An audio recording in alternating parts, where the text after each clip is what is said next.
Madam Chair, Yes. my name's Peter Colarusso. I will be substituting for Paula. Oh, okay. Thank you. For the Board of Health. Yep.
Hi, Sarah. Hey, Andy, how you doing? Hi, Greg. Good evening. And hello all.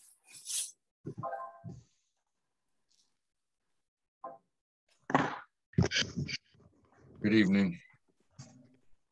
Hey. Hi.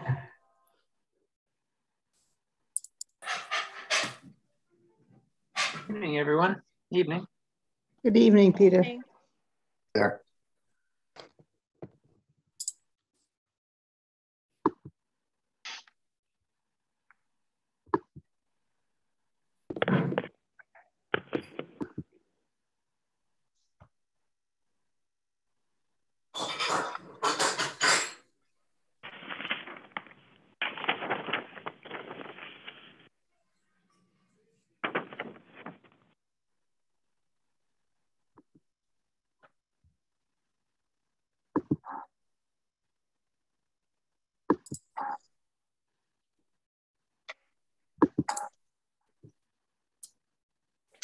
Looks like I have Andy, Peter, and Dean.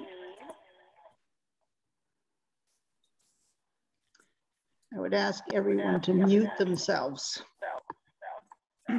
Seem to have a problem.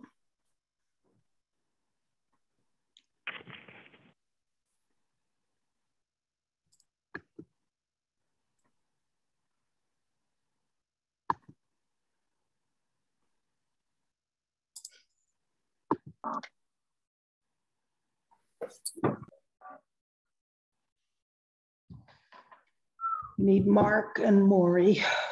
Mike Pratt said he couldn't make it.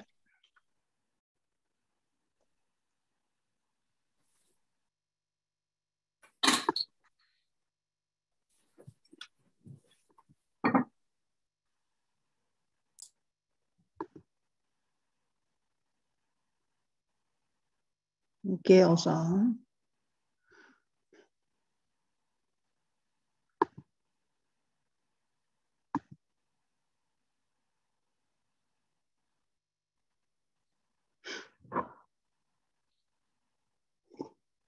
Sarah, would you let me know who's on from BOS?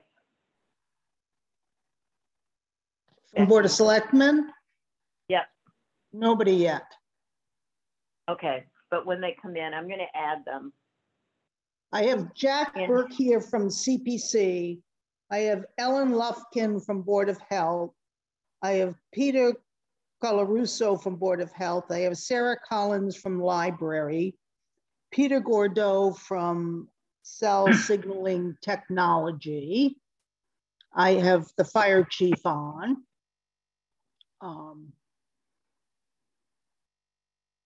And I have another member of the Board of Health, I believe, if I can find him. David, right? No, Joan Kotler, Board of Health. Joan, okay, thank you.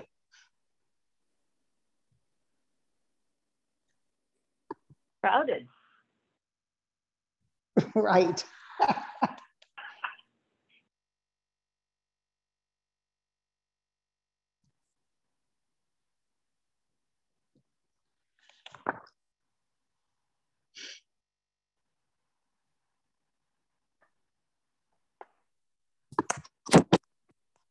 And Mark is on. Mark Weld is on. Yes, ma'am. Oh, Jack's on. Good. Thank you, Jack. Yeah. Hi, Mark. How are you? Good, thanks. So it is 7:03 p.m. on Thursday, March 17th, and I will call the Finance Committee meeting to order. From the Finance Committee, I have myself, Sarah Mellish, the chair, Andy Olderman, Peter Twining, Dean Nahatis, and Mark Weld. I expect Maury will be joining us, but he has difficulties Thursday nights.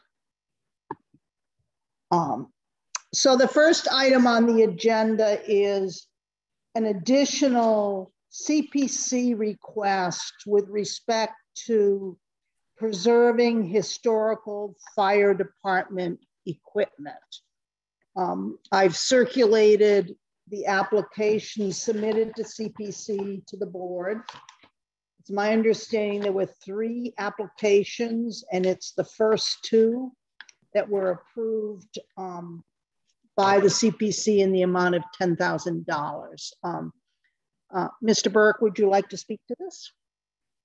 Good evening, everybody.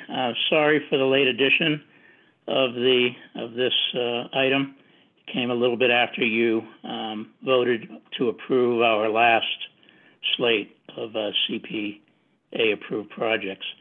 Fire Chief came to us last month with a request for funding to preserve some old artifacts and pictures found in the attic and around the firehouse. They include leather water buckets, leather, I don't know what the name of everything Helmets. is, fire. Oh yeah, a number of different old, century-old pictures, and we decided, being such a minimal amount compared to some of the other things we did, we decided to accept it as a courtesy, you know, for the fire chief, and we approved it. 8 in favor, 1 abstaining, and come before you tonight to ask your endorsement of it on the town meeting floor. So I will ask for questions from the board. Peter Twining, do you have any questions? You're on mute.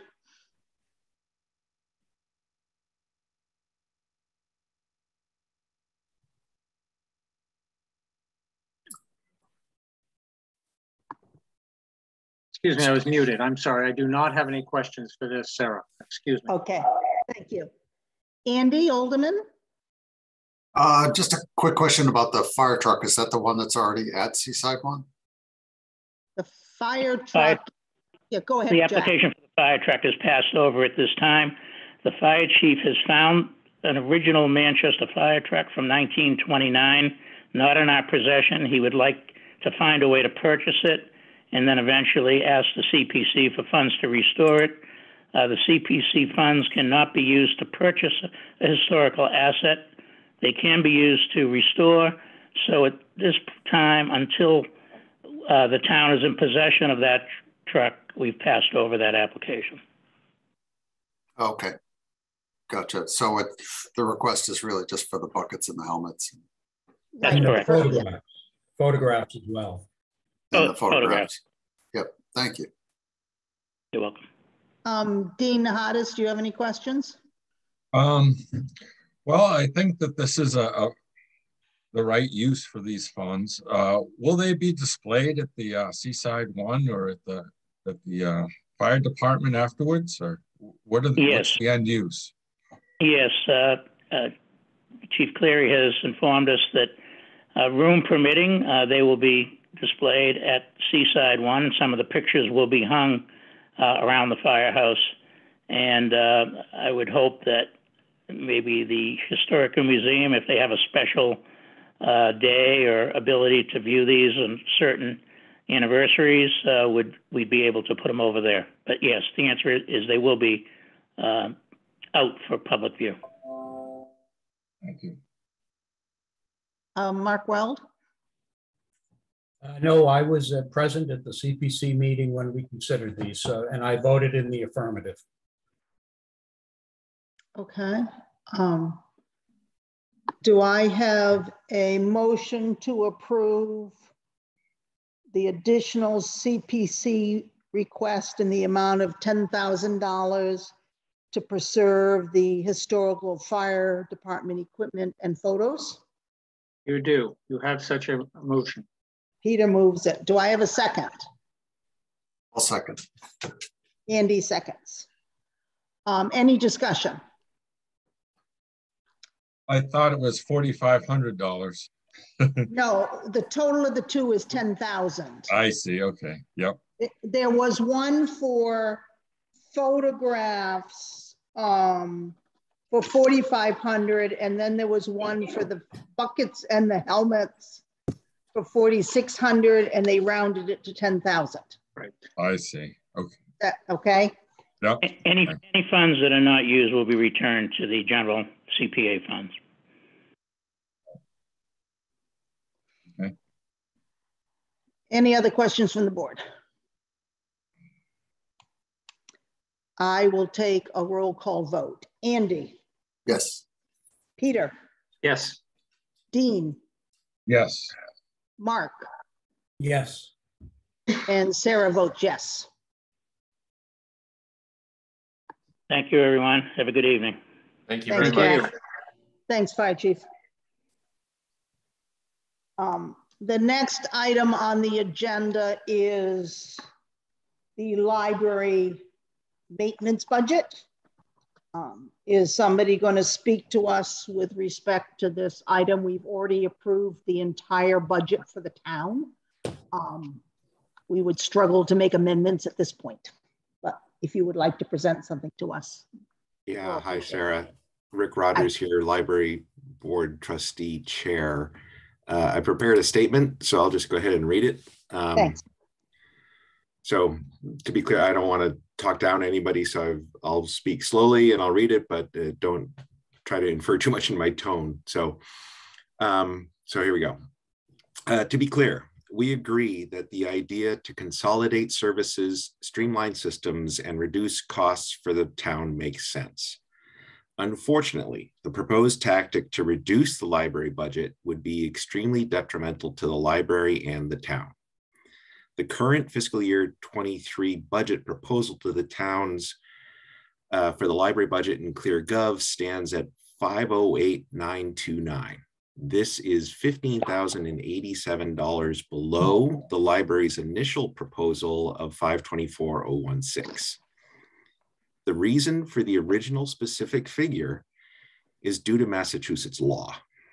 In Massachusetts, a public library annual budget needs to increase by 2.5% over the average of the last 3 years of spending. There are numerous reasons the state has taken this approach. The Commonwealth believes that maintaining a consistent standard of literacy and culture is central to a community, and that includes access to books, reference materials, and programs. Because of this, the state has put in place safeguards to ensure the towns meet a 2.5% requirement. Not meeting that stipulation will result in the following for a minimum of 3 years. First, the loss of state aid, which is roughly $7,000 annually as of 2022. There would also be a loss of accreditation, which accreditation for a library enables the interlibrary loan services. Over the last 3 years, Manchester residents have borrowed between 11,000 and 15,000 materials annually from across the state that are delivered here to the town free of charge. Manchester residents also can enter any library in the state, borrow materials, and use services of those libraries simply by showing their Manchester card. That would no longer be available. Finally would be the loss of certification, which will remove the library from the ability to apply for or receive LSTA or state grants, which in the past we have received. This would also include our current position for support for eventual funding for library building expansion. There could even be an impact in overall town standing, as the loss of certification has repercussions in public perception of town's commitment to education. So that said, I'll add a couple of things here. The Board of Trustees feels strongly that the savings, if any, from this change are far outweighed by the negative impacts to the town. As an aside, I'd like to address the subject of a waiver to maintain state accreditation. Our current understanding of this process precludes us from that possibility at this time. One, waivers are granted only to towns in documented fiscal hardship. Two, waivers are only granted to 10 towns per year maximum. Three, waivers are only for a single year, meaning money would need to go back into the budget for 2024. This is the second year this idea has come up. We are happy to cooperate with the town administrator and town accountants in any way we can to support the overall goals of saving and service. We're ready to start that conversation as early as tomorrow. However, for tonight, the ask is to increase the published library budget to $524,016 as first proposed. Thank you. Greg Fetterspiel, do you have some comments on this? A couple of ways to proceed. So the removal of the dollars for the cleaning services is not a reduction of the library's budget. It's merely a reclassification of where those dollars go. And I think that is a very easy waiver to obtain. I've done waivers many times. Out in Lenox, we went through some organizational efforts, and we obtained the waivers for multiple years in a row. So I don't have the same fear that Rick has expressed. I understand the concern, but I do believe the waiver is something that is obtainable. However, if you don't want to risk that, I don't have any problem with putting back the dollars for custodial services. It would need to be in the salaries line, not in the operational budget, because we want to use it for an in-house custodian. So if we're concerned about that waiver, we can simply put those dollars in the salaries and the budget is basically restored. I think you said there was a $15,000 drop. I think we had 13.5 for the custodian effort. I believe that's true. The comprehensive cleaning line. Excuse me, could you just state your name for Gail Hunter for the minute? Thanks. Of course. Sarah Collins, Director of the Manchester Public Library. Thank you. That comprehensive cleaning line does encompass our 3 mornings a week cleaning, but I just want to note it also pays for twice a year carpet cleaning, an annual window cleaning, and it pays for pest control as well. So those elements would still need to be provided to the library in some form.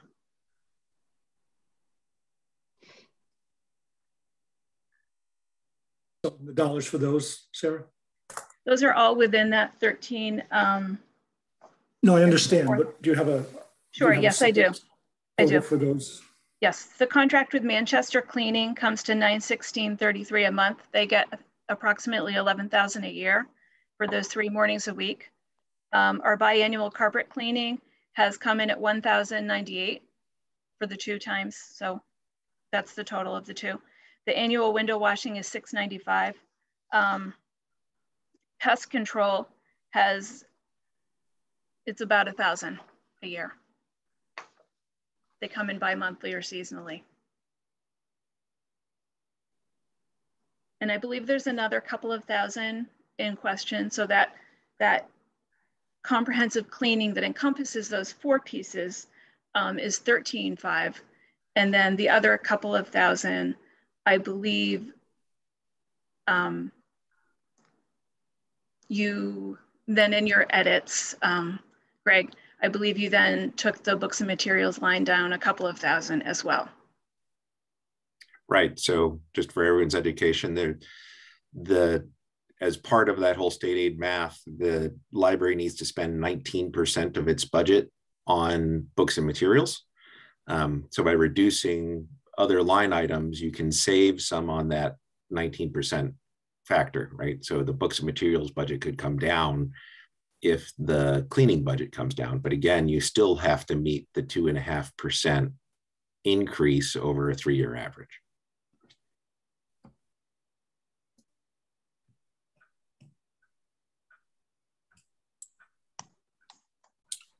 So in terms of some of those other items, the carpet cleaning is something that the custodian can do, rent the carpet cleaner rather than paying someone else to do that.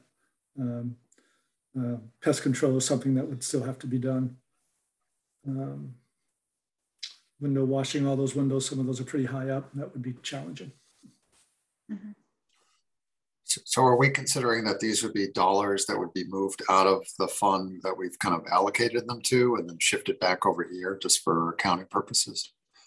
That's kind of my feeling, is we move it from custodial and town hall over to custodial and library, and that the town hall has control over all these aspects of the maintenance. That's my feeling.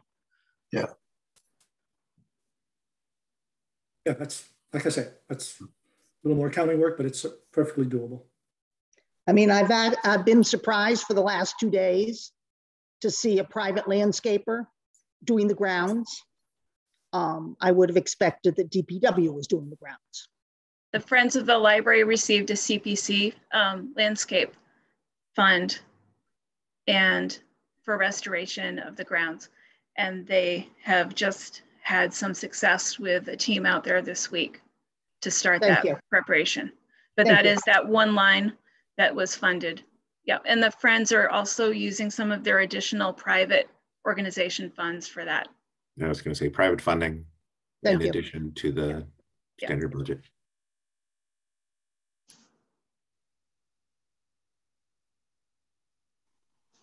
So Greg, where do we stand on this? I mean, I'll be honest to the library. It's very frustrating to the finance committee who started the budget in December to have you come to us after we approved the budget at the 11th hour. If I can speak to that, Sarah, we proposed a budget in December with this number and were never offered an opportunity to discuss it. So that's the role of the Board of Trustees, and we'd be happy to do so at any time. We submitted the budget on the 5th of December. It was edited by Greg later in December. I sent emails when I realized it had been, and we were told that we would have an opportunity to discuss it. I understand there's give and take with the process, and we all understand that, but we did anticipate in good faith that we would have an opportunity to discuss it. We never proposed the budget as it stands on the town site of proposed town budget. In the future, I would ask that you come to the chair if you wish to be presented. Yeah, absolutely. No, I wasn't kidding when I say we absolutely support the town efforts to streamline and consolidate. Absolutely. So yeah, let's talk more often and more eagerly, right? Dave, in our meeting today, absolutely said, like, we'll start the conversation tomorrow and volunteer to do that. So we totally support the efforts. I apologize for any implication on our side that we're here today for this, but just wanted to be sure everyone understood the implications of what happens to the townspeople if we don't have that 524-016 in a public budget somewhere. Thank you. Thank you. Question, Sarah, if I might? Yes, Mark. Would it be reasonable to make a motion to restore the budget to the level that the library has requested, with the caveat that they work with the town to practically implement the program that would have been implemented had the funds been allocated the way they currently are? And I'll make that more succinct for the motion, but I would rather have numbers from Greg regarding the change to the various budgets before we vote on anything. We've got changes. That would be my suggestion as to how to solve this problem whenever it gets solved. Yeah, I mean, we need a new town budget and we need a new library budget. And I don't think we can vote on it until we see the numbers. Right. That's my opinion. I don't know what other members think. Andy? That's the cleanest way. So, Peter? I agree with Andy. Okay. Dean? Yes, I remember we discussed this when we asked why the library wasn't moving into the facilities department, and these ratios were the reason why. So I think this is just some residual from us realizing that. I agree. Okay.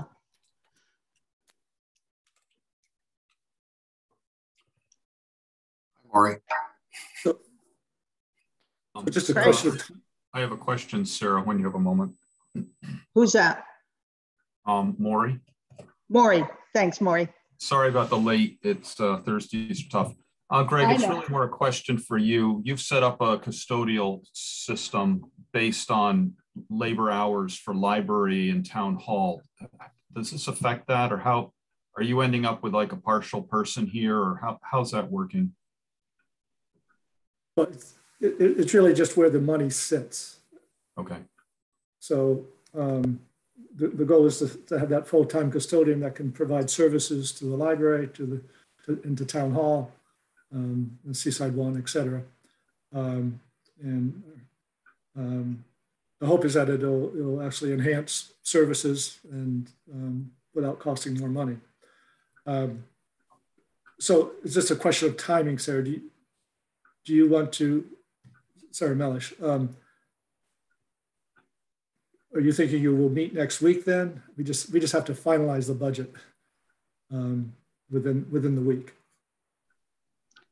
So well, I can give you some numbers tonight, or we can get you those numbers and you can meet again next week. I mean, we have until what, we have 2 weeks to get the booklet to the printer, I thought we needed it by April. Yes, well, that's true. I don't put it in the warrant. The warrant doesn't actually have the town operating budget. So you're right. We have a little more time. So I thought we can either meet on the 23rd or the 30th. Yeah, no, you're right. You're right. Yeah, okay. We'll deal with that later.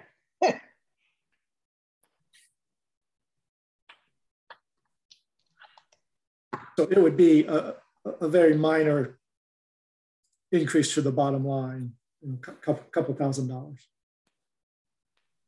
Okay. But would the town be controlling the pest control and everything? Yeah, the facility folks would do that. Okay. Okay. Any other thoughts from the board? You want to wait for the numbers? Yeah, we'll follow your lead on that. Okay.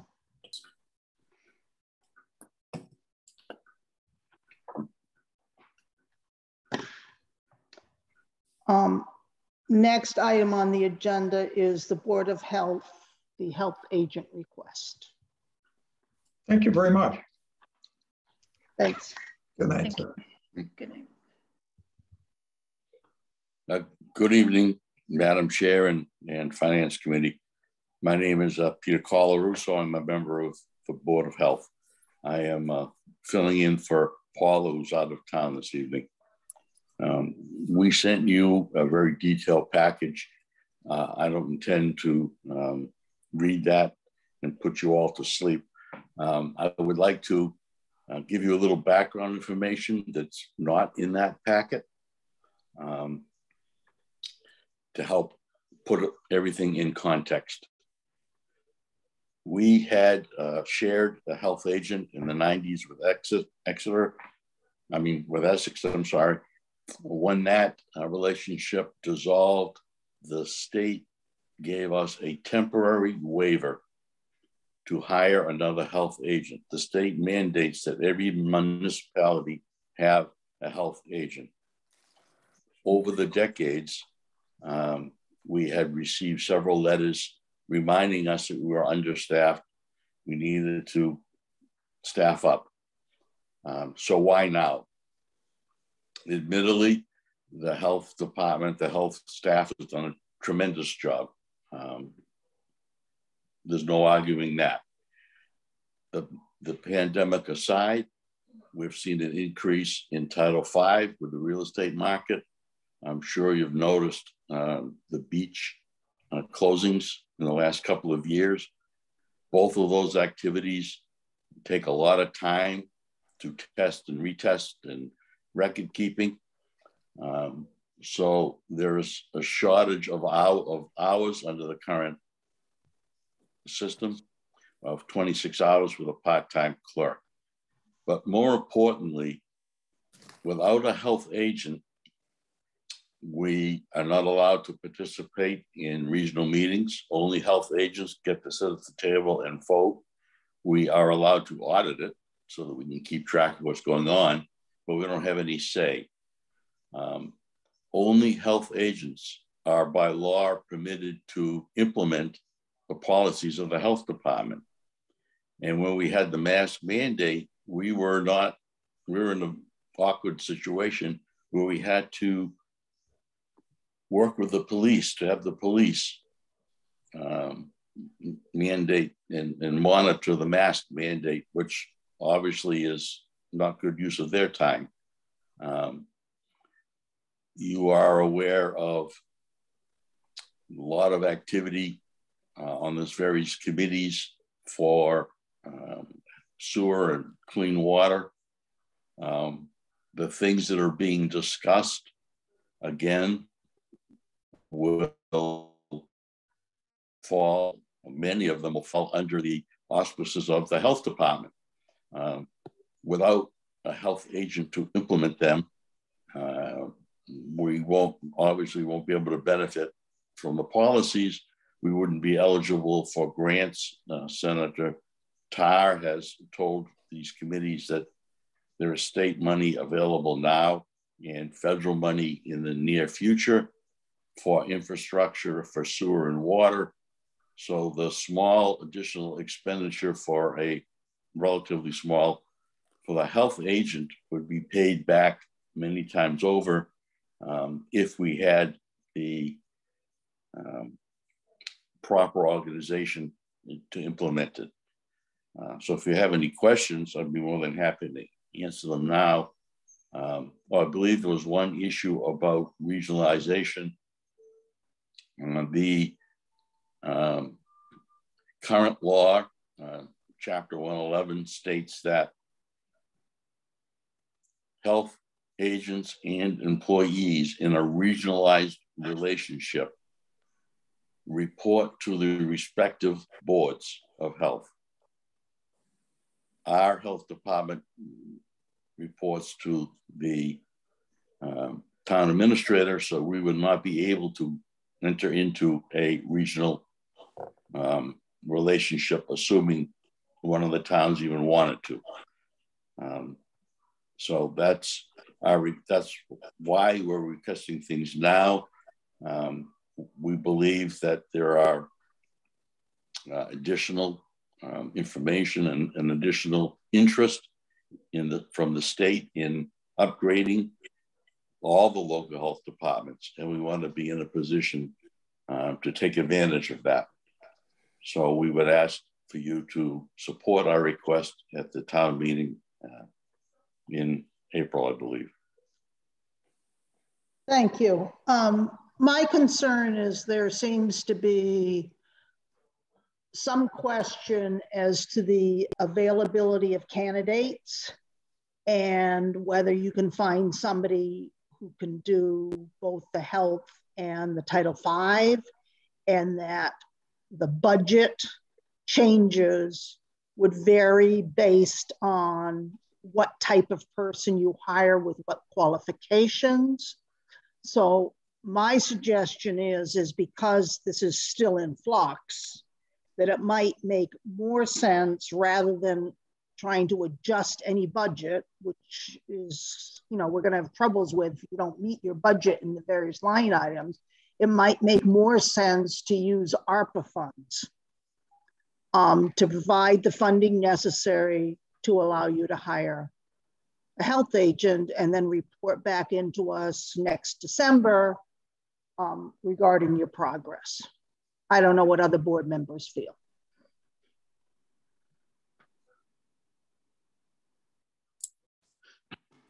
I think we could reinforce it with agreeing that there is a need. The Board of Health, it was eye-opening, the stuff they do and the importance, especially as we're continually assaulted by congestion and development. These positions are very important for water quality and health. I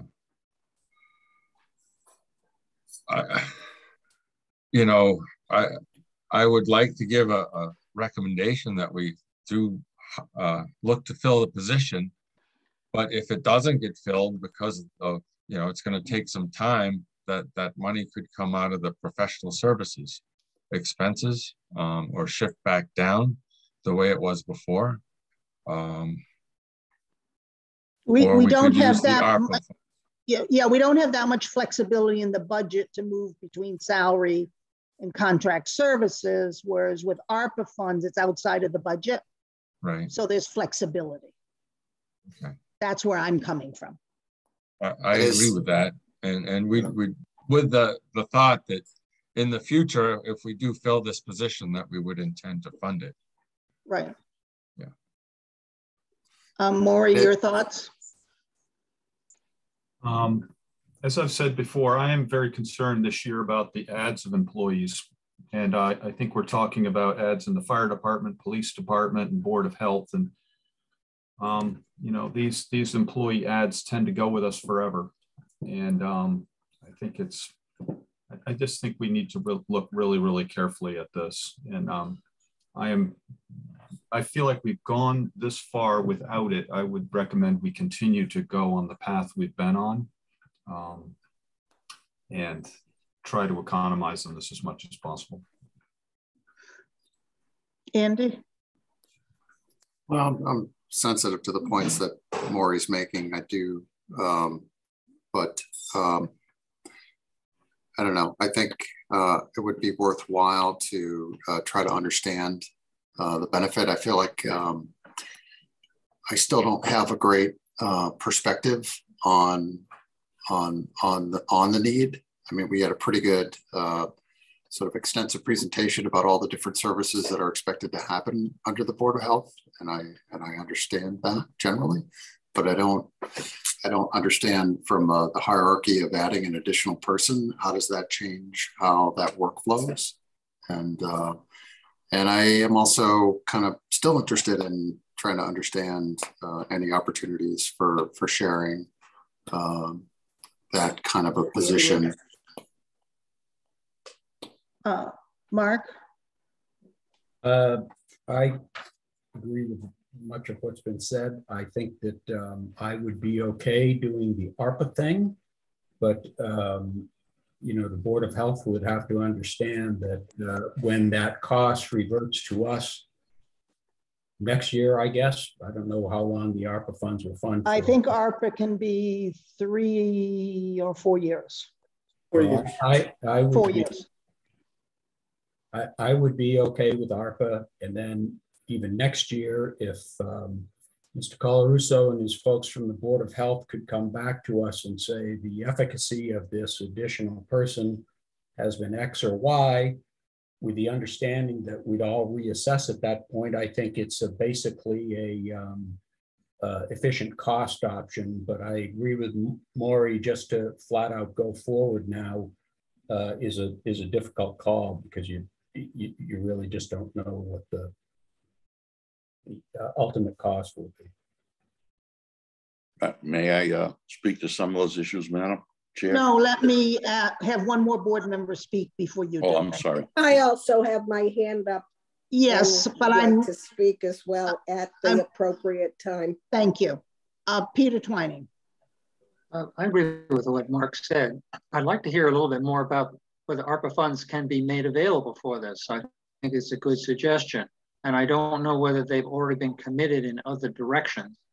I do think it would be fully reviewed once again, once the ARPA funds were exhausted, And I'm very reluctant to add another new position on town taxing budget, as Maureen notes, in terms of what we've done in the police and fire departments. Greg, can you talk to the ARPA funds? So ARPA funds can be used for this purpose. There's a catch-all in the ARPA funding that allows communities of our size to use ARPA funds basically as general funds where we need. It also has some limitations, but certainly Board of Health and health-related issues qualify. So you have, we have 4 years to spend the ARPA money. So we could use it as a way to, as a bridge to accomplish this. You know, if we find it successful after the first year, I think it would make sense to gradually ramp up reliance on the general fund and gradually ease off of ARPA so that in year 5, we don't have, you know, the one big hit. And it may make sense to ease into it over a few years. But it's certainly doable. We do have those kind of funds available. You know, you're talking about a $60,000 difference. If it were to be the full-time position, it would be closer to $40,000 difference if it was a part-time position. Joan Cotler. Yes, I'm a member of the Board of Health, and I would just like to summarize a few things that Peter had said and also point out another couple of situations that we may face. Number one has been stated repeatedly, the position is required by law in the state of Massachusetts. The Department of Public Health in Massachusetts is aware that we're in violation of this requirement, and the state could well take action against the town and would be forced to hire, as such happened with the town of Essex. And that requires a lot of poking around by the state, which we certainly don't want. With regard to the funds that you're talking about, it's my understanding, and I could be very wrong, that the Board of Selectmen determine in the end how those funds are distributed, and they could grant us anywhere from 0 to the full amount. The last point I would like to make is that I was an administrator responsible for hiring for 28 years, and I worked at a very prestigious institution. And not anybody with the qualifications that we would be seeking for this position is likely already employed. It is not likely to give up a full-time salary or a salary benefited position for soft money. And I face that situation repeatedly. So I think that a lot of thought should go into how you decide to deal with our budget. And also the workload is enormous.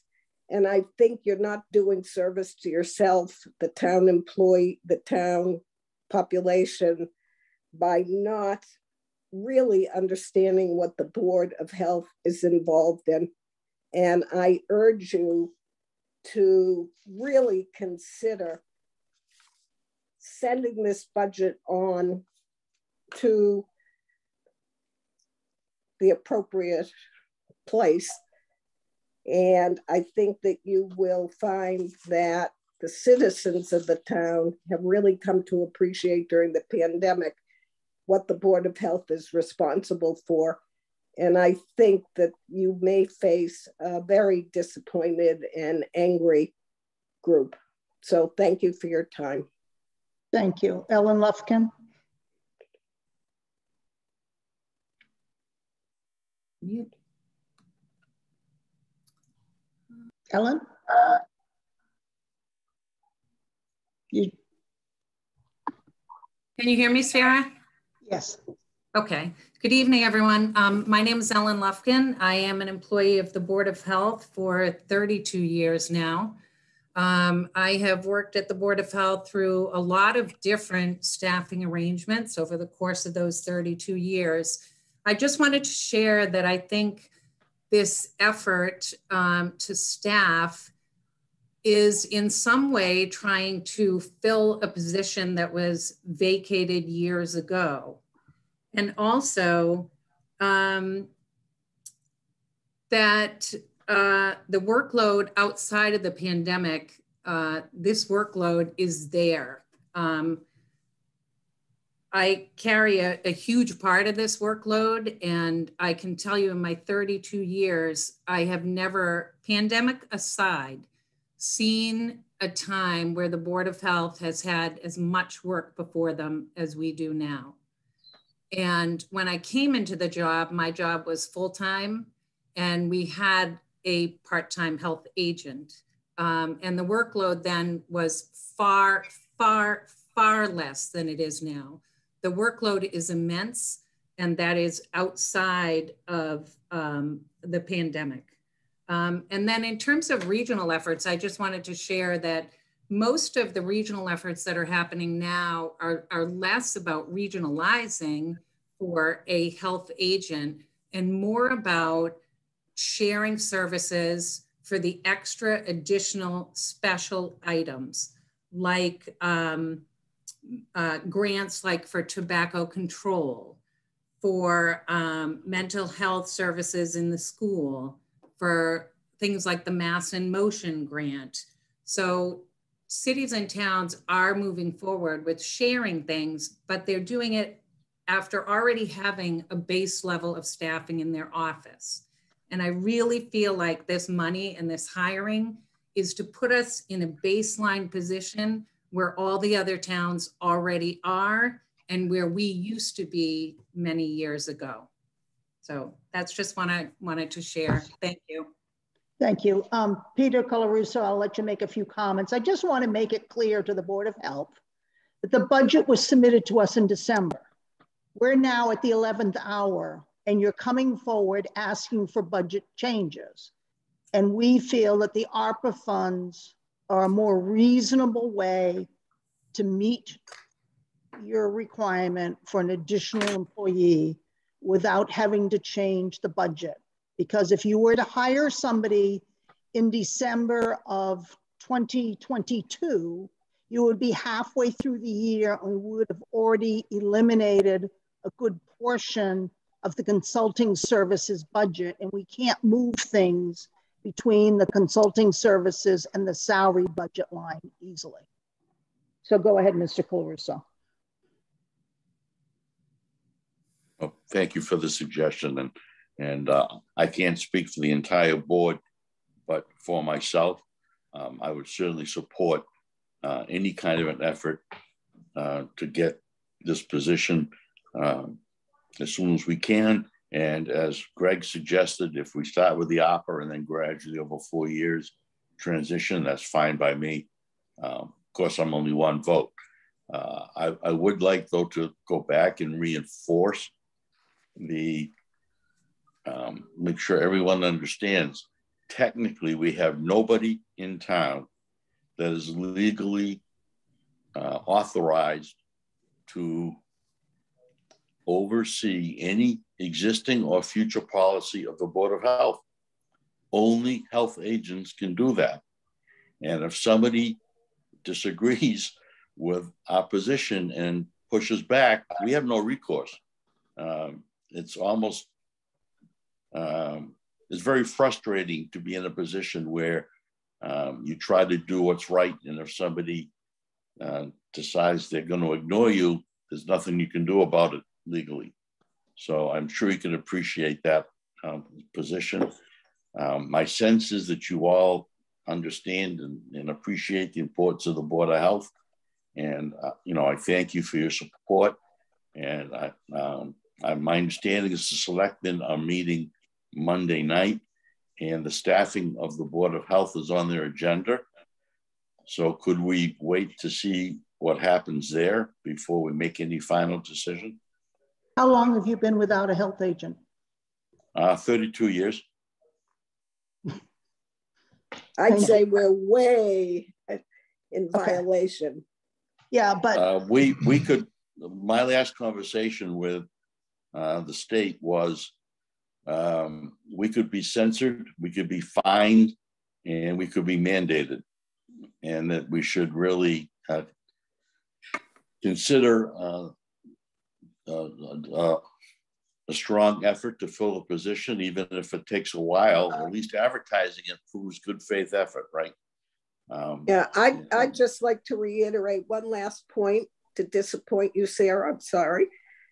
The issue of I just can't stress enough how difficult it will be to find someone when you have to tell them that the position is guaranteed for a limited period of time. And I do not think, I'm just saying, Joan, I'll respond to that. There is absolutely no position in town hall that is guaranteed. We can eliminate a position from the budget any time we want. So it makes no difference whether it's ARPA funds or in the budget. Yes, it does. You cannot fire a health agent or take the money out of the budget once you put it in, is my understanding.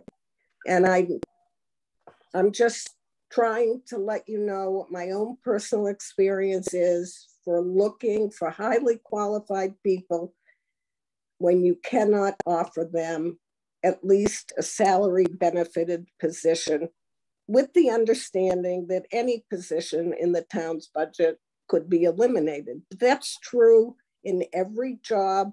Everybody is an employee at will. This would be a salary benefited position. Yes, I understand. It's just being paid by ARPA funds, not in the budget. And if we use ARPA funds, you're going to get more money than you would if we adjust the budget. Yes, and I think it will be interesting to report back to you whether or not we had qualified positions who, when they found out there was no budgeted position in the regular budget, how many possible candidates we might have lost. So let's just agree to disagree on that matter. And thank you for your time. Thank you. Madam Chair, procedurally, how do we go from here? The board, the Finance Committee will make some type of a recommendation tonight. Any recommendation we make is separate from the Board of Selectmen. We make our recommendations to the Board of Selectmen and to the town. So we're not going to wait for the Board of Selectmen to meet. Okay. Okay. And that recommendation could include using ARPA funds, or would it be just we don't recommend the budget, or we do recommend it? I'm going to ask for a motion to use ARPA funds. Oh, okay. Thank you. Okay. So moved. So a motion to use ARPA funds up to $86,000 a year in order to hire a health agent. Is that what you're moving? I think I was moving the difference, Greg, that we talked about, which is 60,000, or did I have that wrong? Right. So you approved a budget of 126,514. Yep. Because that already included some additional hours for the health nurse. And then the difference between the 126 and the 187 is 60,500. I just have a problem doing that because you're only going to get the savings in your professional services line if you bring somebody on. And if it takes you a year to bring somebody on, let's assume the up to 86,000 and the extent to which they bring somebody on, the professional services line would automatically not be expended. I mean, true, but if you're bringing on someone halfway through the year, then you're not paying obviously the full salary. So Yeah, but we're not going to have that save, you know, we're not necessarily going to have that savings in the salary line, right? Yeah, if you're more comfortable with the 86 number, that's, I don't think we'll need it all, but that's fine. Up to. Up to. It's up to. That's All perfectly right. fine. So moved. So moved. Up to $86,000 In ARPA funds. in ARPA funds. To I'll fund second that. a health agent position. Andy's Sure. going to second. Any discussion? Peter? Does it need to include benefits? Does the number for appropriation here from ARPA need to include the cost of benefits? I think we have enough. So our health insurance increase was quite low, lower than we had originally budgeted. So there are dollars in that account that could cover it. So the answer is be no. in the treasurer's budget, right? It's a separate, it's with our various health insurance costs, our various insurance costs. It's its own line item. Yeah. And just a reminder, if we run into problems, we can up the use of the ARPA funds. Right. That's outside of town meeting. Correct. So it's much more flexible. That's right. Also, ARPA funds that aren't used roll back to ARPA, correct? Right. If we don't use them, they can be used for something else through ARPA. So I would actually just maybe toss in a friendly amendment, not to make this totally complicated, Sarah. But okay. that this model be evaluated in 1 year for continuation. Do we want them to come before us in December of 2022 when we're starting to do the budget? I think that would be a good idea. Okay.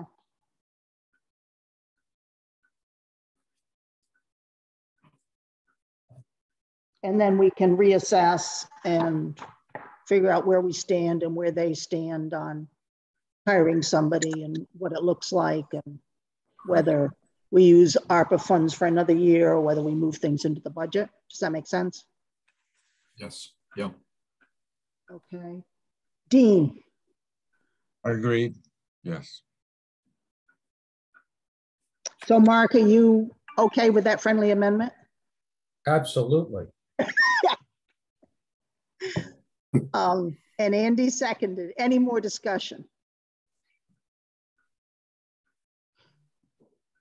I'll go to a vote. Roll call vote. Andy? Yes. Peter? Yes. Dean? Yes. Mark? Yes. Maury? Yes. And Sarah says yes. Thank you very much. Thank you for your support. Thanks. The next item on the agenda is LCD changes. Peter Gordeau from Cell Signaling Technology is here to explain to us why they're looking for changes in the LCD zoning. I believe I sent out something to board members late this afternoon. Mr. Goudreau, are you on? I am. Thank you, Madam Chair. My name is Peter Gordeau, and I'm a resident of Hamilton, and I've been assisting Cell Signaling Technology for the last couple of years to identify potential sites for their expansion and to secure a site, and eventually we hope to work through a permitting process. And what I would like to take a few minutes tonight is to sort of share the opportunity and a little bit about CST, but more about the zoning change that would be required in order to make it possible for CST to eventually apply for a special permit. And I would be, I'd be happy to take you through that presentation, try and do it briefly if you thought that would be a good way to proceed. Okay, you should be able to share your screen if you wish to do so. All right, I'm going to do that, and I'm going to I'm using a PowerPoint presentation. It seems to take over all of my screen. So I'm going to share my screen and then I'm going to flip to that. And you tell me if you can see the PowerPoint presentation, if you would.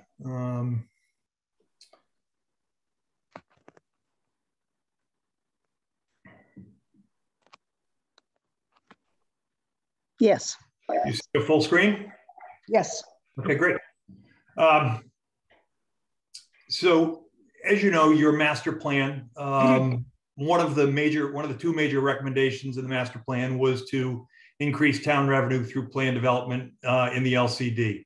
And that one of the statements that I found most interesting was that the number one answer in terms of what residents agreed on was that the town should support new commercial development that boosts tax revenues. And I know that, having spent a lot of time with the planning board in the last 2 or 3 years, I know that that's been, a frequent topic of, how to help accomplish that.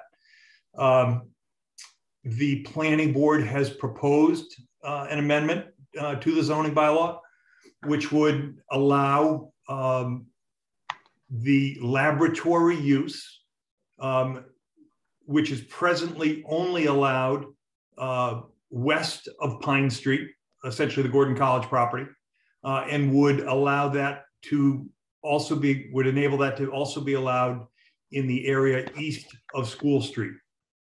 It would also create some flexibility with certain dimensional regulations, some setbacks and height. And that this amendment, the planning board voted last week on the language of the warrant article, and they intend to bring an article to town meeting on the 25th. There is a public hearing on the 28th, at which time they'll take additional public comment. Cell Signaling Technologies is a Beverly and Danvers based firm, about 500 people. They make tools that help scientists with genetic and protein based research. They are owned by the Combe family of Manchester.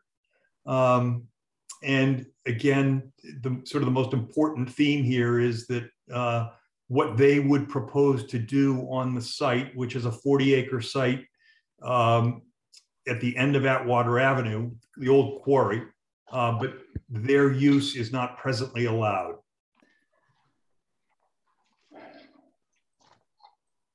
This page, I'm not going to spend a lot of time on. We prepared this for the selectmen, but it does provide a fair amount of information about the who, what, where, and why. Some of it I've just spoken to, who is CST and where do they want to go?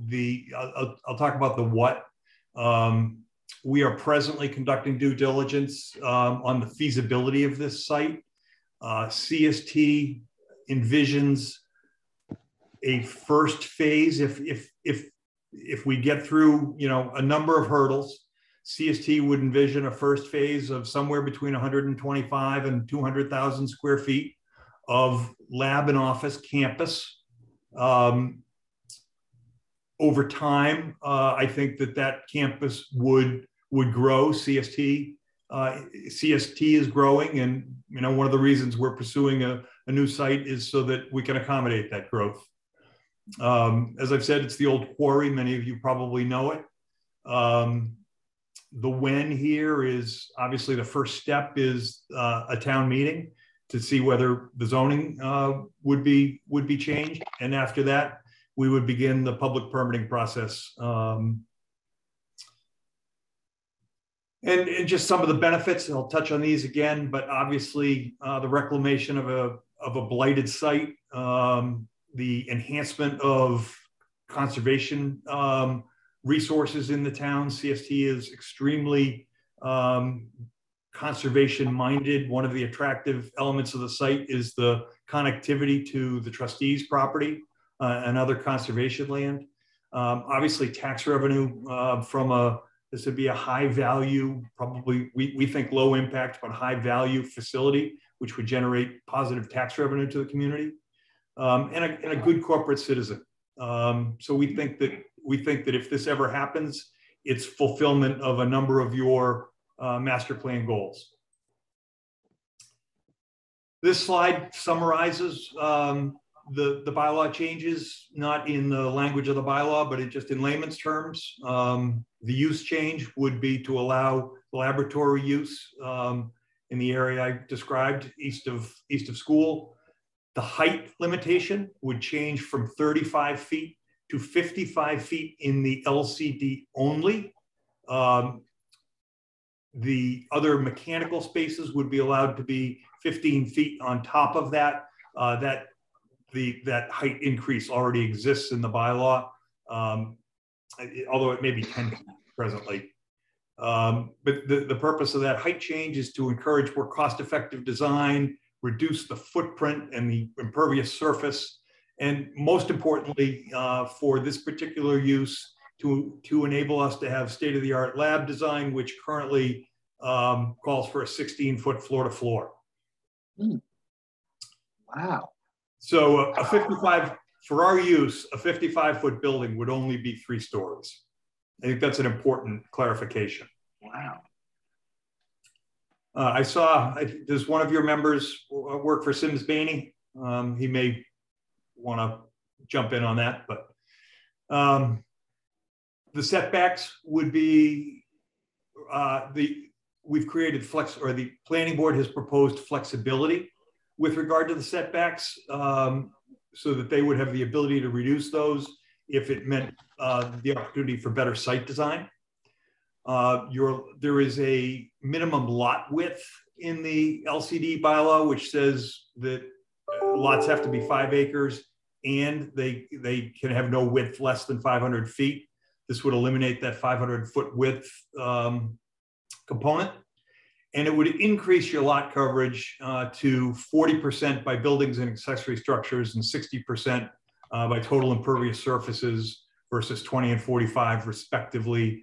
I would say that, and I'm helping the planning board come up with a table, but to show that essentially puts you on par with other neighboring communities like Beverly and Danvers and Ipswich who have similar bylaws.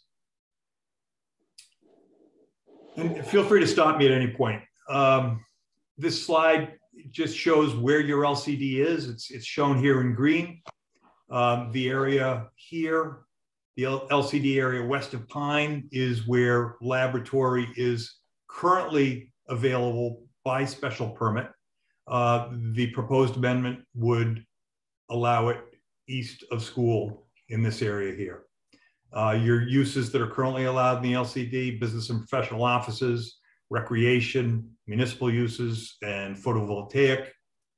Uses allowed only by special permit: marijuana facilities, and this scientific research and development, which is the use we would fall under.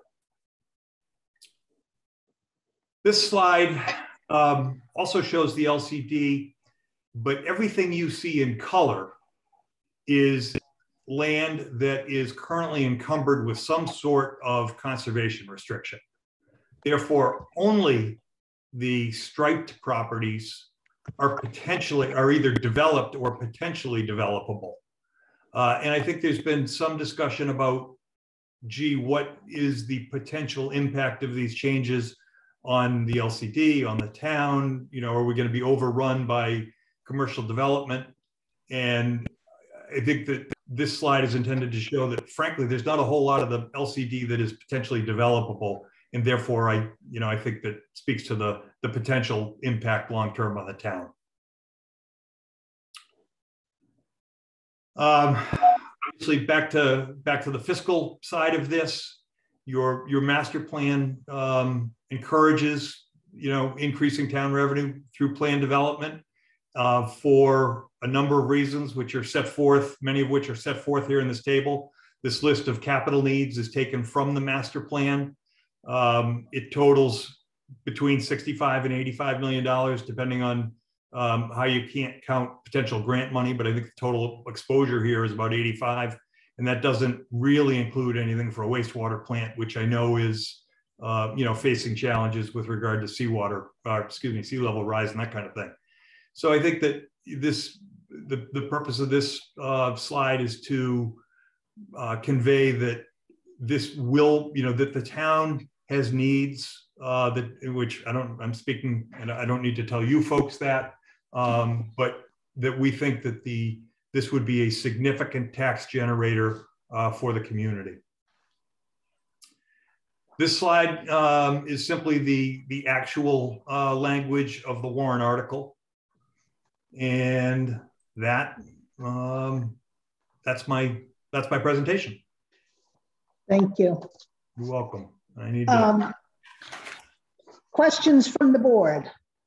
Andy, do you have any questions? No, I think I'm good. I had one midway, but it left me. I'll jump back in if it comes back to me. Thank you. Okay, Peter. Yeah, I have one question. What's the traffic implication here on School Street? I know it's not exactly a zoning directly, but that poor School Street's really getting a lot of action here. Yes, it is. And we recognize that is one of the components of this that, will be scrutinized very carefully. We have had, as part of our due diligence, we've done some very preliminary traffic work. And I think the conclusions are probably, are fairly apparent. Most of the traffic coming to this site would come up 128 North. They would get off at the exit. They would go left on School and right on Atwater. They would not, most of them probably would not turn downtown. This campus, we envision that this campus would include a number of amenities, be it, a small health facility, a cafeteria. So although I'm sure there will be business brought to the downtown, not all, 200 or 300 employees will be going downtown for a cup of coffee before they head off to work. So we think that it's about as well located as it could be, given the challenges that School Street faces. And we know that that'll be the subject of a lot of scrutiny going forward. I assume water usage will also be, because of the sensitivity of that in the town. Does this have an extraordinary water usage request that you think will not be easily dealt with the existing system? We've had several conversations with both Greg and Chuck Dam of your DPW. We don't think that the water use for a facility of this nature is excessive. Scaling it up, we think that somewhere between 10 and 20,000 gallons a day. One of the emphasis, one of the focuses of cell signaling will be sustainability.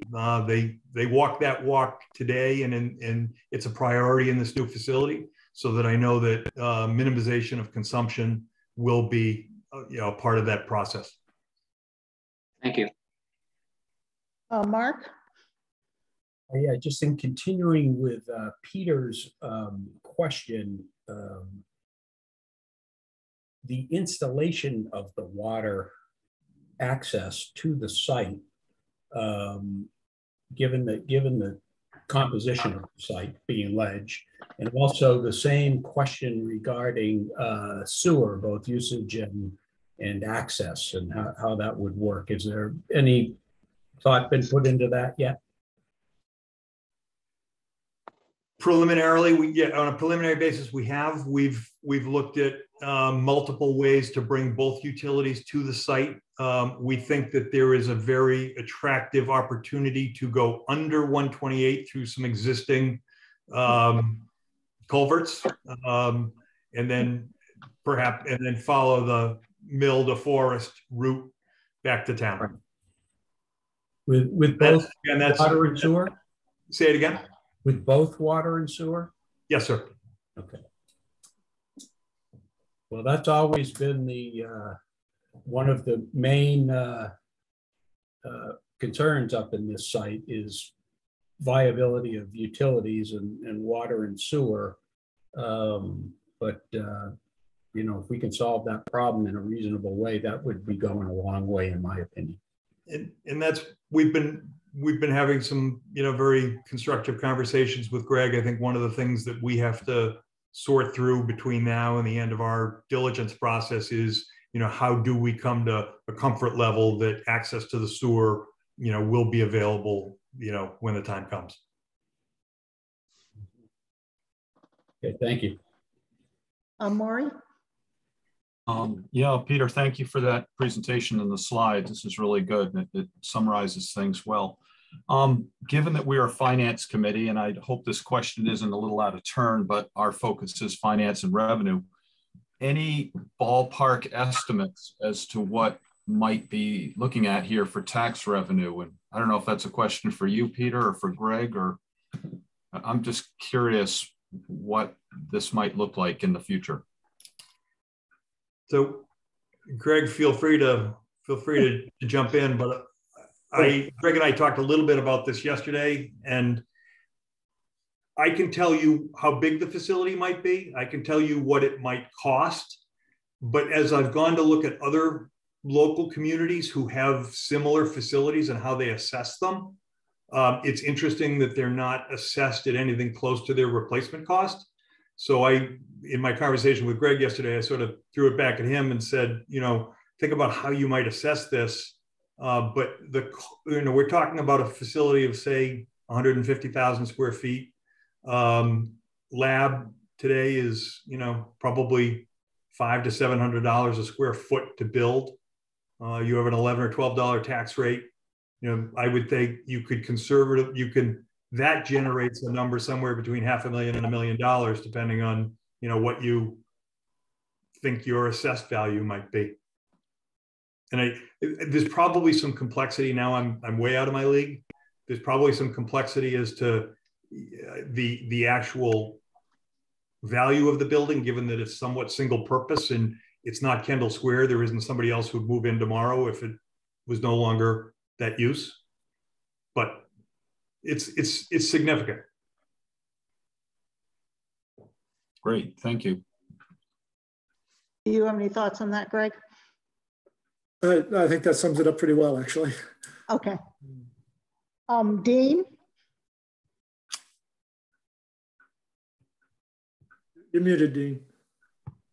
You answered my main question, which was whether we're going to get water and sewer up there, because when you get into the reduced coverages of the lot size, you affect your ability to perk and get stuff on local water.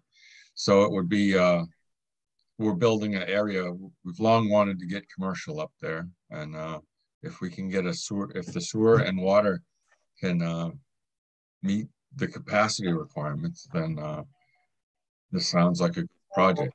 I'm a little mystified why, I see why we want to raise the height because of the 16-foot and 3 stories. And we have the capacity in the fire truck to do that. But the setback and the frontage and stuff, I don't know if we need to do that globally right now, but certainly if there's specific site limitations, we'd be willing to consider them. And I think that's what's nice about the way the planning board has, put forth the recommendation, is that it doesn't change anything. It just gives them the flexibility to use their good judgment, when they see the opportunity. Thank you. Andy, did your light bulb come back on? Sort of, yeah. I was wondering. I was just looking at an aerial map, and I'm wondering, is this the property that's sort of further toward Gloucester from where the MAC is, and in front of those various storage buildings that are up the hill? That's correct. Okay, and I'm sorry. And so, what's the overall acreage of that? 40 plus. 40, okay. And so you talked about the 150,000 square feet, and then potentially some further expansion if things continue on. That's and correct. Is this so I'm familiar with the building that's just south on 128. Is this in addition to that building, or is that use moving? That's undetermined yet. It really will depend on how much we develop here and what their growth, trajectory requires them to have. I think they would, in a perfect world, they would repurpose their Trask Lane facility, to one of their subsidiaries or something like that, and move all of the folks up here. But it's going to be a function of budget and a lot of other things. I thought maybe they'd turn it back into the King's Grant Inn. If you frequented the King's Grant, the only thing that's missing from the lobby is the Macaw's. Okay, thank you. Any more questions for Mr. Gordeau? Just one other. Yes. That would be, Peter, is there any flexibility on the timing? I'm just thinking in terms of practicality of getting from here to there in the next, what are we talking about, 2 months or so?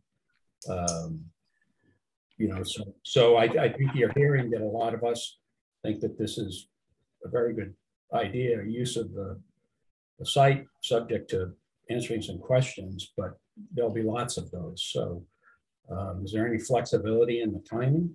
Unfortunately, it's one of the constraints that was imposed on us by the seller of the property.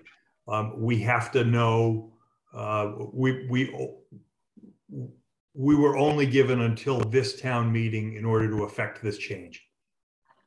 Okay. So it's the seller's decision. That's Mr. Simboli, I take it, right? Yeah. Yes, sir. Yeah. Okay. Anything else? Thank you very much, Mr. Gordeau. Thank you all very much. Have a good evening. Yeah. Thank you, Peter. Bye-bye. So now we're going to move to the fiscal year 2023 budget, the impact on reserves, and a couple of other things. One of the things I realized when I was working on the FinCom report is that the OPEB budget was in a section called other warrant articles rather than in our basic budget. So we didn't vote on it. The recommendation is to contribute $278,173 from the fund balance, which is 2.5%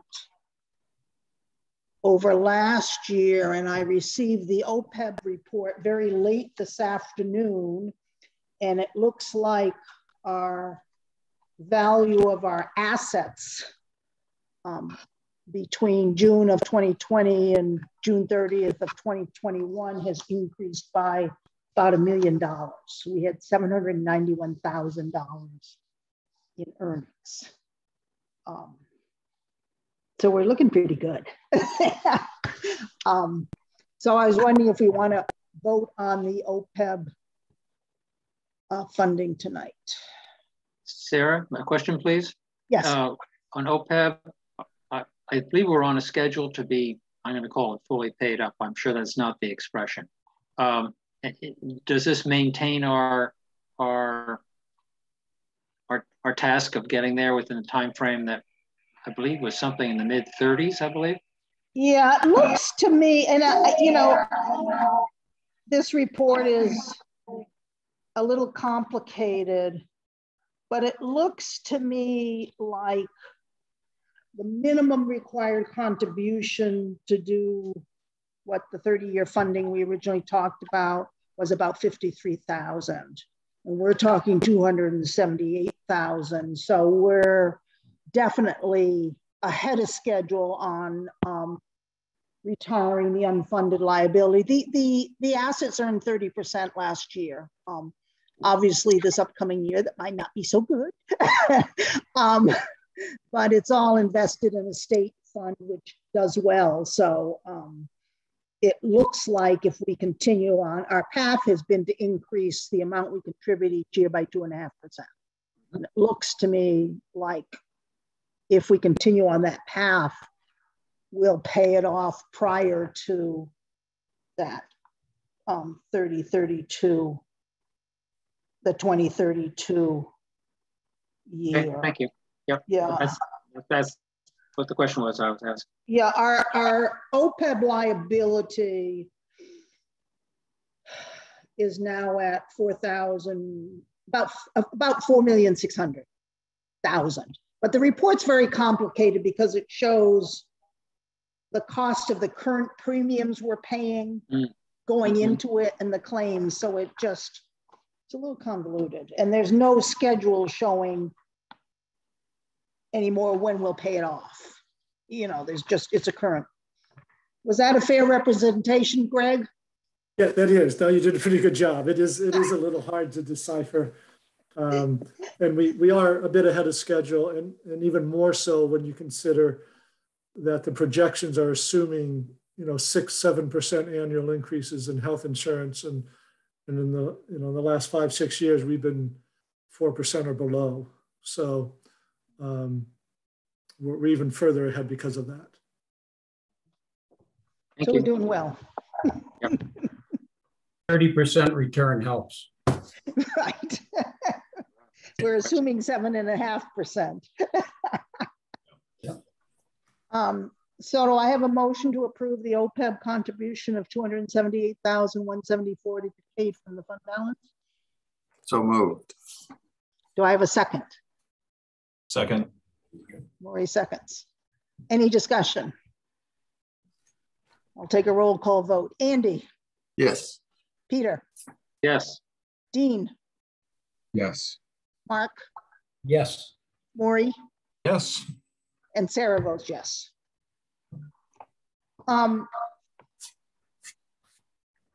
As I've been working on this FinCom report, there's a couple of other questions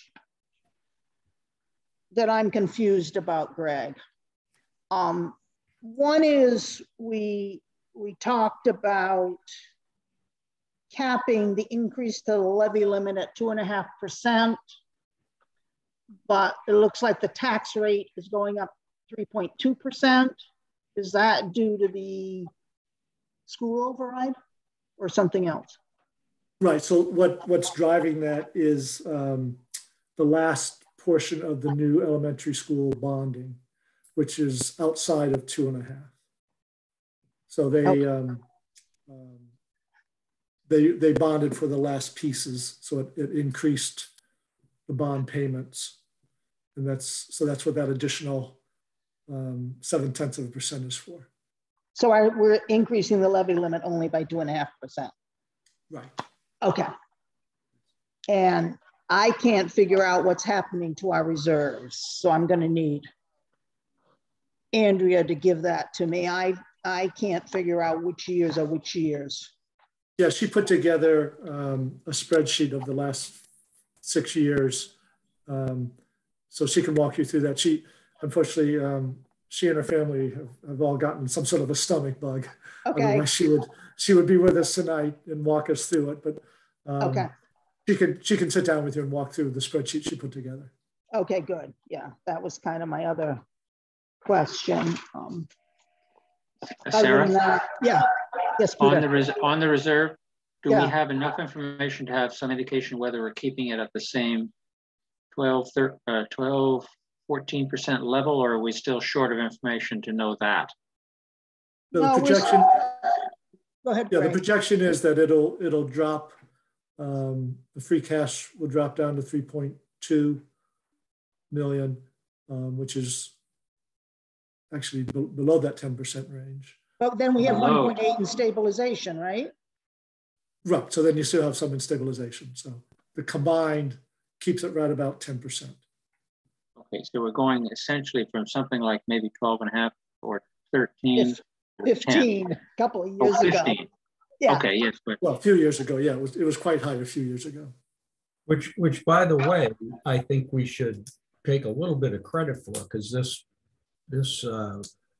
committee was concerned about having reserves that high when, we were aggregating those just with receiving more fees than we thought after an appropriation at town meeting. So I think, we've done the taxpayers a solid with that. And the other thing people need to remember is we have about $1 million in retained earnings for the 2 enterprise funds. Right. So that's in excess of the reserves. It's dedicated, but still it's another little pot. Yeah. On the other hand, I would also say, if you look at the 5-year capital budget, ladies and gentlemen, it's a number, and the 10 years a bigger number. So balance. That's why I'm asking the question. Yes, I agree. Oh, but I would also say that I think Greg's done a good job with the CapEx, and we haven't added a lot of debt over the last 5 or 7 years, 5 years on capital, which we had a pattern before that where we were basically putting on debt for capital. And so, you know, keeping that off the books is a good thing. And we have about $1 million in excess levy capacity. Correct. I mean, that still increases people's taxes, but and of course there's a looming school override, which is problematic. And Sarah, has that become more certain in the last week or so, or is that just we're speculating about the likelihood of that in the next year? Maury may have more information on that than I do. I would say the discussions that have been going on, it's looking pretty certain potentially for next year, but it all depends on Essex and Manchester and whatever. But the school is certainly gearing up and lining up on an override for next year. Is that fair, Greg? Absolutely fair, and it'll be bigger than what we have seen in the past, significantly so. You have an early read, Greg, of the likely size of it? It could be in the 1.3 to 1.5 million just for Manchester. Ooh.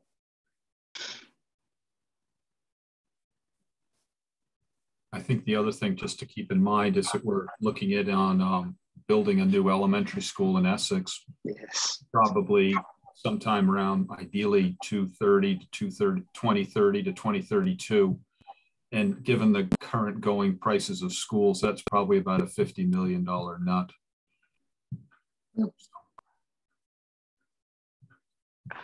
Yeah, and I think that what is it? Our school is, our Manchester, the Memorial School, we have bonds through 2049, and the high school, middle school is through 2033. Correct. So hopefully those and OPEB will roll off. The light dawned in my brain over Marblehead a couple of years ago, where I suddenly realized, you know, we're always going to be probably in the business of funding a school building. You know, when Memorial rolls off, we will probably be funding, you know, there will always be in the business of looking at another school. This notion of, hey, let's build it and it'll last for 50 or 60 years and, you know, we can forget about it, I don't think is a reality. So it's, you know, it's going to be like the fire truck fund, you know, it's always looming in the background, so to speak.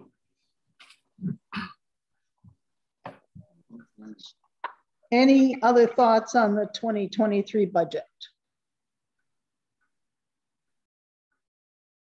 So I spent the day working on the FinCom report again. I'm going to make the changes for OPEB, and then I'm going to send it off to Andy tomorrow to put on SharePoint. Yep. Does that work? Sounds good. I kind of reorganized it. I tried to consolidate it some. Thank you. I have like one section on the school rather than multiple sections, and I don't know. I very much appreciate that. I think it can be consolidated. Yeah. So then, Greg, We have what, like 10 days to review it? If we get it reviewed by March 30th, we're good? Yes. Yeah, if we have final copy, you know, by the 31st, we'll be in good shape. Okay.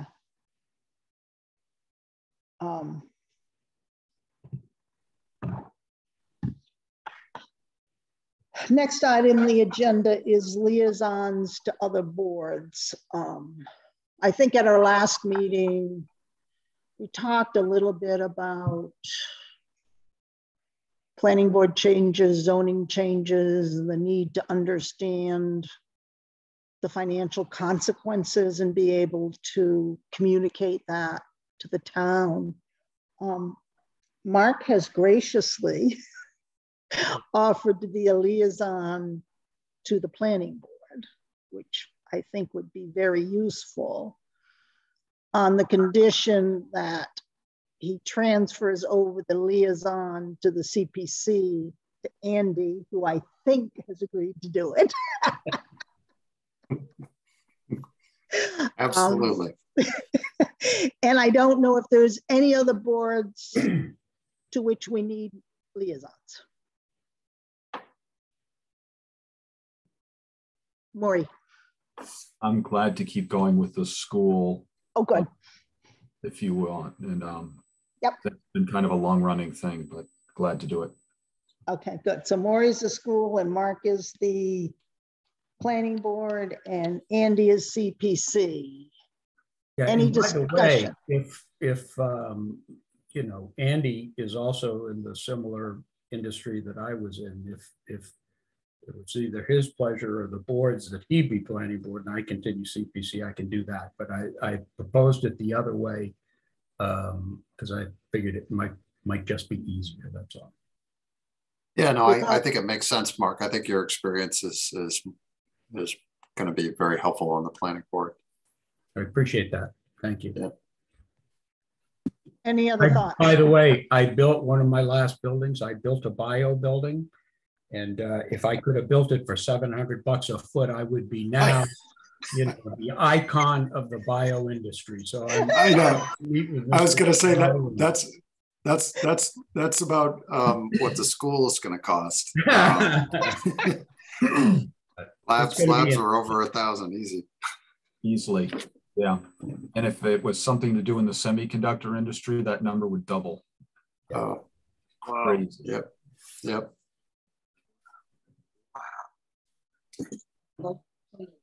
So any other thoughts on this? Are people okay with that? And of course, I'm representing the Finance Committee on the Affordable Housing Trust. We'll talk about that next summer, whether anybody else wants to go on or not. Next item is review of minutes. I don't think we received any minutes. If we did, I think we did. Escaped me. Oh, did we? Yeah. Yeah. Okay. 24. Yeah. February 24th. Yeah. Do people have a chance to look at those? Did. Do I have a motion to approve? I would make that motion. I just had a point of yeah. order on it. I was not present at that meeting. Nor was I, so I don't know if we've got enough people here. I didn't realize you weren't either. Andy, Peter, Maury, and Sarah, yes. We have 4. Okay. Yeah. We don't need you, Mark. That's more than half of 7, I guess. Yeah. Thank goodness we lowered the board number from 9 to 7 more. that was a saving effort. Oh, any discussion? I'll take a roll call vote. Andy? Yes. Peter? Yes. Maury? Yes. And Sarah votes yes.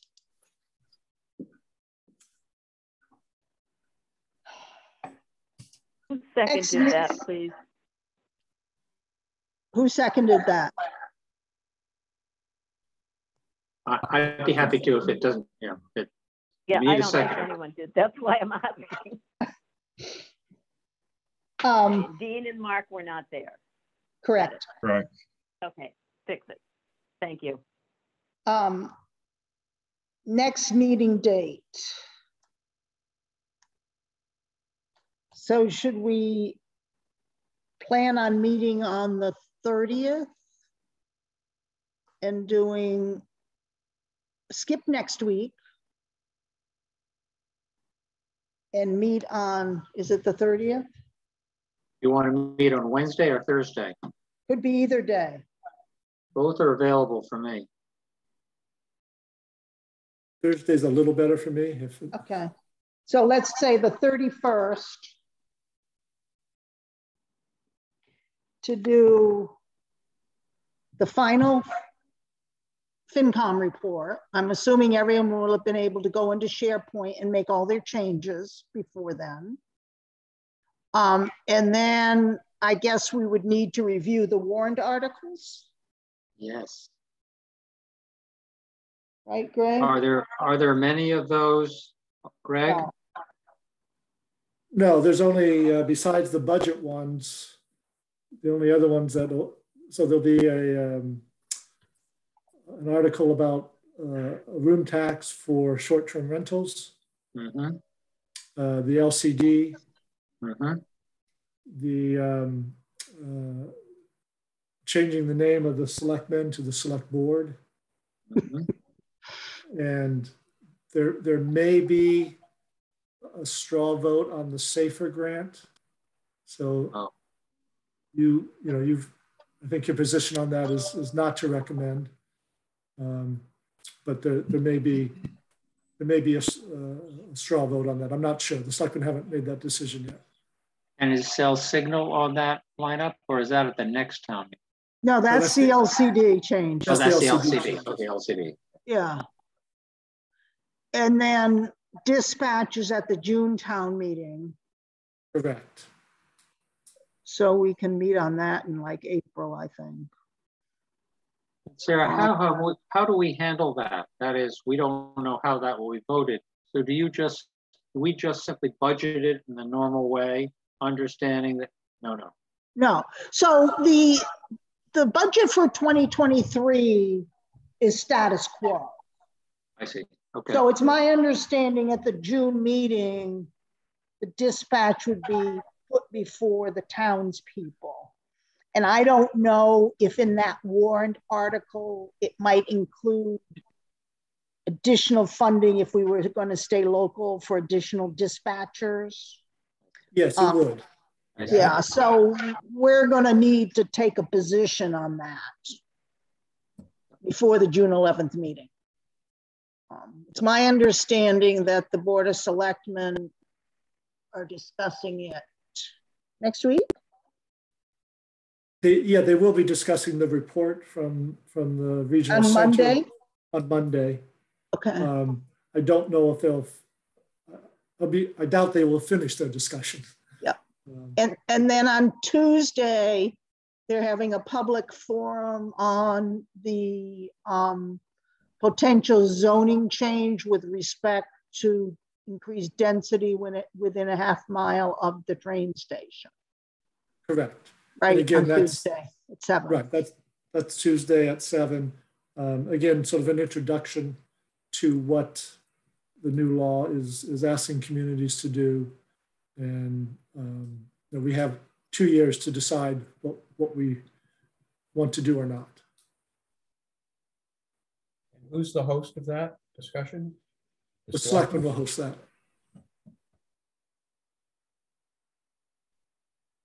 Greg, I just had a question about that. There was an article in the paper, or maybe it was an editorial, that said the town was not currently benefiting from any grants that would be impacted by this. But I think we've heard there are. Do you have any read on that? How would this affect us? So the law specifically references 3 different types of grants. The MassWorks grant, housing choice grants, and a kind of an oddball area called local capital grants. So in the past, we have had a housing choice grant that helped pay for the look at the sewer treatment plant to see if we could send our effluent to Beverly and redevelop that site.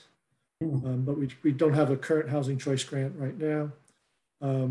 We were awarded a MassWorks grant a few years ago for the, it was $500,000 to help pay for the first phase of dredging. Okay. And we do anticipate applying for another MassWorks grant for phase 2 of dredging. And it could also be quite helpful if something like cell signaling were to go in, the MassWorks grant could help with the utilities to the site. Good, thanks. Sarah, may I ask a question about the position we're adding to the police department? Yes. I understand, my understanding is we're adding it because of disabilities and 111F and various things. So if, believe it or not, one or more of those gets resolved, is that a permanent position? Or does it re-examine? Is it an add even if those 2 disability officers come with some resolution? So it's an existing position that nobody's filling because they're disabled. If the disability was resolved, it would remove from our budget the portion of the salary we're paying and put the person on disability retirement through the state. So it would decrease our overall budget if that were resolved. Yeah. Okay.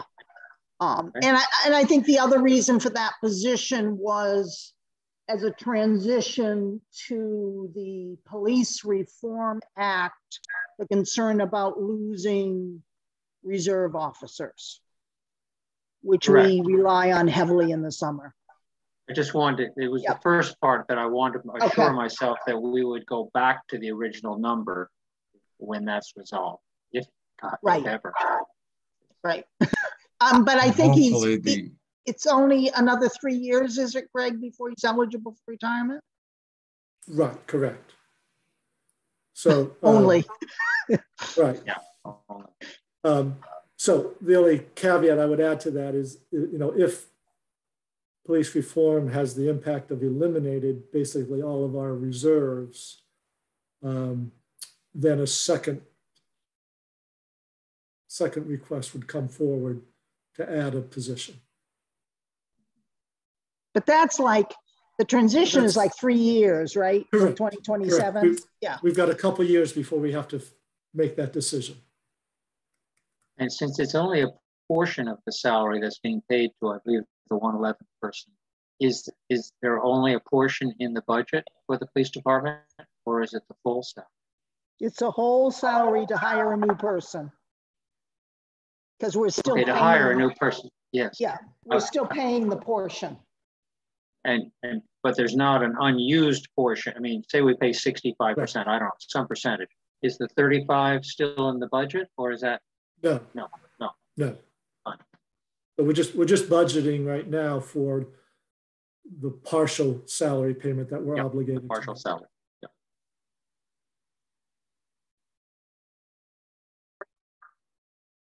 Anything else people want to raise? So our next meeting will be Thursday, March 31st. Andy's going to get the FinCom report up on SharePoint. And presumably somebody will tell us how to access it. Then people can go in and access it and make their changes. And it's my understanding that you just keep layering your changes. Yeah, I'll send out a link to everyone. And will you include Andrea? Sure. Because she's got to load all of the charts to it, I believe. Okay. Yep. There's significant segments missing. Well, I'll try to remind myself to at least coordinate who the to list is with you. But simple enough, our group, and then I guess Greg and Andrea. Yes. Yeah. Be great. Thank you. I appreciate that. I just wanted to get as much as I could get done first before it went up in case I couldn't figure out SharePoint. We appreciate that.